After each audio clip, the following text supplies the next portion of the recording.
First time I built like a 12-person table, I did not have a slab flattening jig. I tried to flatten it by hand, and when I did, it just was extremely difficult to try to get it perfectly flat, so I ended up doing a flood coat of epoxy so that I would have a dead flat surface.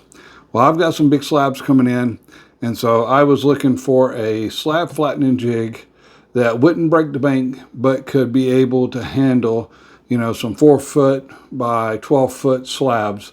And I think I found something right here. It's got some good points, it's got some bad points, so let me show you what I got. The way this is built is you've got a wheel that goes on the front side and you got a wheel that goes on the top side of your table. So it's nice having those linear rails, but one, linear rails are extremely expensive and they limit how long you are unless you're just paying outrageous amounts.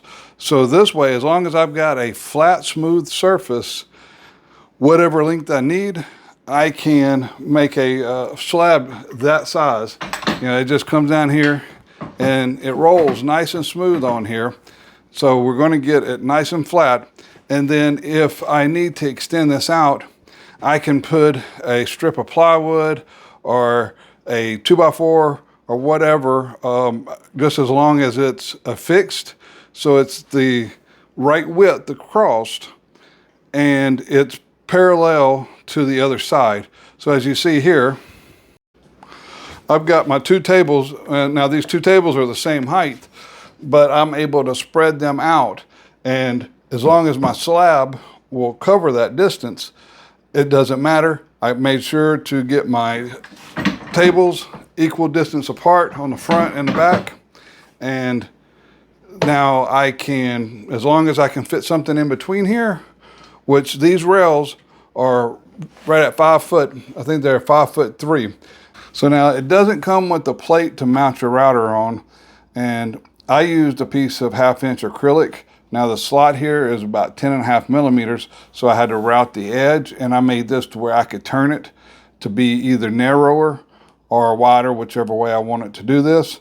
And the reason that is, if I needed to bring these rails in closer together, I could do that. Or if I, you know, in this case, have them further apart, I can turn this base plate whichever way I want it to go.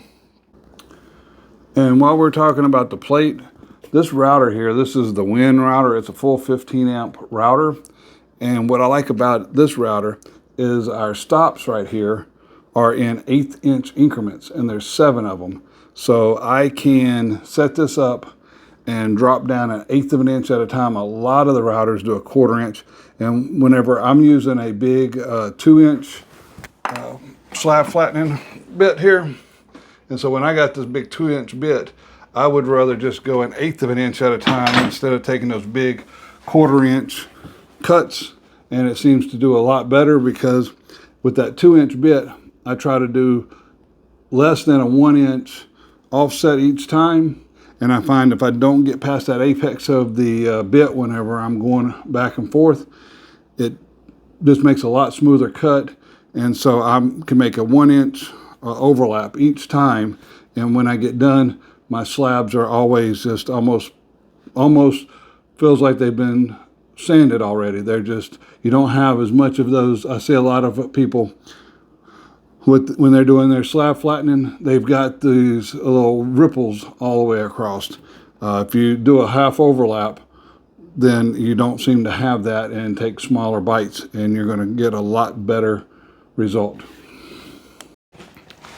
Now the major flaw is this is not adjustable up and down. And when we measure here, we've got just over 2 1/8 of an inch. So with this slab here, which is a little bit over almost 2 1/4 inch, it won't go underneath. So what we're going to have to do is we're going to have to put some boards and lock them down on here to raise up our jig, which isn't a problem. It would have been nice had there been a height adjustment on these side pieces. So when you take into account the price of this jig, this is probably one of the most economical one, but yet is one of the largest capacity ones, because basically you have infinite amount of length that you can go on this thing. So it's absolutely great if you want to do large slabs. And you can do smaller slabs with this. You can bring those rails in as close as you want together, but they will go wide enough to get you about a 5-foot wide slab. And there's not many jigs out there for this price that's going to get that for you. Now, it would be nice with the adjustments. It doesn't have it, but again, you got to consider how much you're paying for what you're getting. And I think this is a great value, just like that router. I've had this router for a couple years now. I'll put a link down in the description for that also. And if you check it out, definitely let me know what you think about it after you get it and use it. And until next time, I hope everybody has a wonderful day.